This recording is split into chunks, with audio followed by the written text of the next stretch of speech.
تصویر بنانا ہے, ویڈیو بنوانا جائز ہے یا نہیں. تصویر بنانا اسلام میں بالکل حرام ہے. یہ جو ویڈیو کی تصویر ہے, یہ ڈیجیٹل تصویر, اس کے تصویر ہونے میں بہت اختلاف ہے.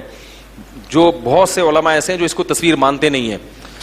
تو میرا بھی جو اپنا رجحان ہے وہ اسی طرف ہے کہ یہ تصویر, بعض دفعہ ایسے ہوتا ہے کہ ہمارے پاس کوئی چیز ہوتی ہے تو لغت میں اس کو دینے کے لیے کوئی نام ہی نہیں ہوتا ہمارے پاس, تو جو اس سے ملتی جلتی چیز ہوتی ہے وہاں سے ہم نام ادھار لے کے اس پہ, بولو بھائی. تو یہ جو ڈیجیٹل کیمرے سے جو ویڈیو بنتی ہے, یہ جو تصویر بنتی ہے, یہ رسول اللہ صلی اللہ علیہ وسلم کے دور میں تھی نہیں. جب یہ چیز وجود میں آئی تو ہمیں یہ اس جیسی لگی جیسی حرام تصاویر ہوتی ہیں, تو ہم نے وہاں سے نام ادھار لے کے اس پہ چشمہ کر دیا. تو اب اس کے وہ حکام نہیں ہوں گے جو اس کے حکام ہیں, کیونکہ بہت بڑے بڑے علماء یہ کہتے ہیں کہ تصویر کے لیے سب سے بنیادی شرط ہے اس کو قرار ہوتا ہے. اور ویسے بھی جو اسلام نے تصویر کو حرام قرار دیا نا, اس میں دو چیزیں بنیادی ہیں احادیث میں. ایک مزاحات لخلق اللہ, اللہ کی تخلیق کی نقل. تبھی حدیث میں آتا ہے جو تصویر بنائے گا اللہ کہیں گے میری نقل ماری ہے تو اب اس میں جان بھی ڈالو. ڈیجیٹل کیمرے کی جو تصویر ہے اس میں اللہ کی نقل نہیں ہے, کیونکہ اس میں انسان خود سے کچھ بھی نہیں کرتا. یہ وہی انسان جو ہے نا جو اللہ نے بنائے ہیں, انہی کو کیمرے کی اسکرین پہ, بولو بھائی, انہی کو کیمرے کی اسکرین پہ دکھائے. تبھی ہم عرف میں بھی یہ کہتے ہیں کہ آج ہم نے مولانا طارق جمیل صاحب کو ٹی وی میں دیکھا. کوئی یہ نہیں کہتا کہ ہم نے ان کی تصویر دیکھی ہے, یہ نہیں کہتا وہ. تو اس میں اللہ کی نقل نہیں ہے, اس میں مزاحات. دوسرا تصویر تھی بت پرستی اور شرک کا ذریعہ. تو بت پرستی اور شرک کا جو ذریعہ ہے وہ تصویر ہے جو قابل تعظیم ہوتی ہے, جو گھروں میں لٹکائی جاتی ہے. ڈیجیٹل کیمرے کی جو تصویر ہے اس میں کہیں بھی تعظیم کا عنصر, ایسی تعظیم جو آپ کو عبادت کی طرف لے کے جائے. آج بھی دنیا میں جہاں بھی تصویر کی عبادت ہوتی ہے وہ دیواروں پہ لٹکی ہوئی اور چسپاں ہوئی بھی تصویروں کی عبادت ہوتی ہے. سمجھ میں نہیں آ رہی میرا خیال ہے بات.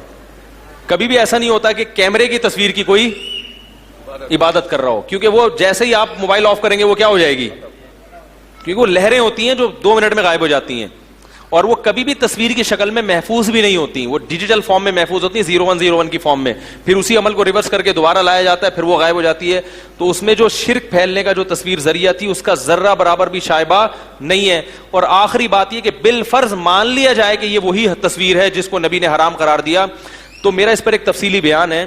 دیکھو نبی صلی اللہ علیہ وسلم نے جس حدیث میں کتے کو حرام قرار دیا نا, کتا پالنا, اسی حدیث میں تصویر رکھنے کو بھی حرام قرار دیا ہے. بات آ رہی ہے سمجھ میں؟ اور جو وعید کتا پالنے پر ہے وہی وعید تصویر رکھنے پر بھی ہے کہ فرشتے داخل نہیں ہوتے. لیکن کتا, اس کی شکار کے لیے بھی ہمیں اجازت دی گئی. بات آ رہی ہے سمجھ میں؟ اور گھر میں رکھوالی کے لیے, یعنی گھر میں اگر آپ چوکیداری کے لیے بھی کتا پالنے کی اسلام میں اجازت ہے. شکاری کتے کا تو خود قرآن نے ذکر کیا کہ جن کتوں سے تم شکار کرتے ہو وہ شکار تمہارے لیے کیا ہے, حلال ہے. اگر تم نے اللہ کا نام لے کے کتا چھوڑا ہے تو اس سے پتہ چلتا ہے یہ جائز ہے کتا پالنا شکار کے لیے. تو اب دیکھو کہ شکار کے لیے کتا پالنا یہ کوئی انسان کی کوئی بہت بڑی ضرورت نہیں ہے, بہت بڑی ضرورت نہیں. اس کے باوجود کیونکہ ایک بہت بڑا فائدہ تھا اس میں, تو شریعت نے اس کی ہمیں کیا دے دی, اجازت. تو تصویر اگر اس کو حرام بھی مانا جائے, یہ والی جو ڈیجیٹل کیمرے والی تصویر ہے, رسول اللہ صلی اللہ علیہ وسلم کے دور میں اس کے وہ فائدے, بلکہ استعمال نہ کرنے کے وہ نقصانات بھی نہیں تھے. تو اگر یہ فائدے رسول اللہ صلی اللہ علیہ وسلم کے دور میں ہوتے تصویر کے, کہ تبلیغ کا اتنا, یہ ڈیجیٹل کیمرے والی تصویر کی بات کو, تبلیغ کا اتنا بڑا ذریعہ بن رہی ہے, اور آپ میڈیا وار میں دوسروں سے پیچھے رہ جاؤ گے. تو صرف یعنی کتے سے جو شکار والا فائدہ ہے نا, وہ فائدہ اس فائدے کی نسبت بہت زیادہ کم ہے, بہت زیادہ کم ہے. تو اگر یہ فائدے رسول اللہ صلی اللہ علیہ وسلم کے دور میں ہوتے تو کیا آپ اجازت دیتے یا نہیں دیتے؟ اس کے بارے میں احادیث کیا ہیں, خاموش ہیں, کیونکہ یہ فائدے تھے ہی نہیں. تو اس سے پتہ چلا کہ تصویر اگر کسی مفید مقصد میں استعمال ہو رہی ہے تو اس کے بارے میں ہم حرام اس لیے نہیں کہہ سکتے کہ اس کے بارے میں کوئی نص موجود, بولو نا یار, ہے ہی نہیں. اس کی حلت اور حرمت سے نص خاموش ہے, اور جہاں بھی نص خاموش ہوتی ہے وہاں اجتہاد کی, بولو نا یار, وہاں علماء کو یا مجتہدین کو اس کی اجازت ہوتی ہے کہ وہ اجتہاد کر سکتے ہیں. تو یہ جو لوگ کہتے ہیں نا کہ آپ لوگوں نے تصویر کو حلال کر دیا ان فائدوں کی خاطر, حالانکہ تصویر اجتہاد وہاں ہوتا ہے جہاں نص موجود نہیں ہوتی. یہاں تو نس موجود ہے, تو ہم کہتے ہیں نس اس تصویر کے بارے میں موجود ہے جس کا سرے سے کوئی فائدہ اس زمانے میں تھا ہی نہیں, نقصان ہی نقصان تھے. اس تصویر کے بارے میں جس کے اتنے سارے فوائد ہو کہ میڈیا وار میں آپ کے لیے اس کے بغیر اس جنگ میں میدان میں اترنا ممکن ہی نہیں ہے. یہ فائدے اگر ہوتے, اس کے بارے میں نس موجود ہی نہیں ہے.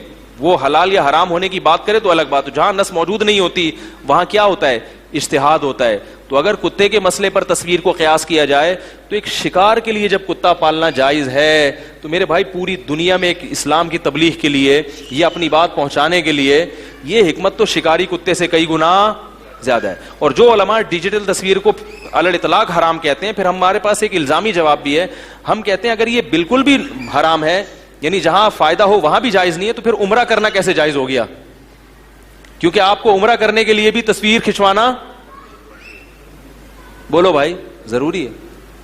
حالانکہ وہ تو فرض بھی نہیں ہے. چلو حج میں تو ہم کہتے ہیں فرض ہے, تو وہ کیسے جائز ہو گیا؟ یا کسی ملک دنیا میں گھومنے کے لیے وزٹنگ ویزے کے لیے آپ ملیشیا جا رہے ہیں, تو ساری دنیا جاتی ہے, علماء بھی جاتے ہیں, تو وہاں کیسے جائز ہو گئی؟